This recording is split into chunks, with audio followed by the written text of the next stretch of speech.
బాగా పూర్తిగా పుడిపోయిందా లాస్ట్లో? ఏం లేదు.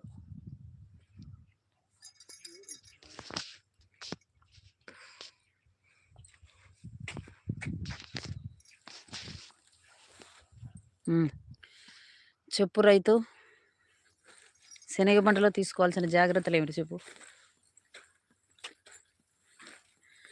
రైతు, చెప్పు. శనగ పంట వేయడానికి ముందు వేసిన తర్వాత ఎటువంటి జాగ్రత్తలు తీసుకోవాలి? ఎందుకు ఏం అవసరం లేకుండా శనగ ఎట్లా ఉంటుంది? చెప్పు. అంతే, ఎవరికి అభిలాష ఉంటే వాళ్ళు పండించుకోవచ్చు, అంతేనా? తర్వాత చెప్పు. ఇప్పుడు ఈ మొలక బెంగాల్ గ్రామం రోడ్డుకి అందుబాటులో ఉంది. 90 రోజులు పంట నిలుస్తాను.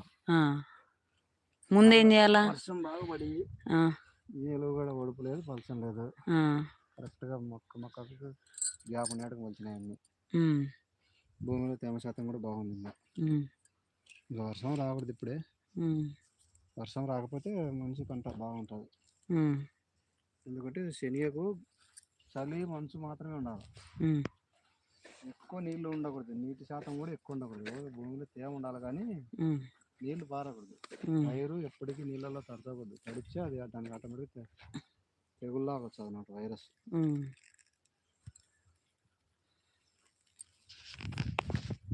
చలి మంచుకైతే ఆరోగ్యంగా అవుతుంది, పూర్తిగా ఆరోగ్యం ఉంటుంది. వర్షం పడితే తెగులు వస్తుంది. మా శనగ పైరు అండి, రోడ్డుకు అందుబాటులో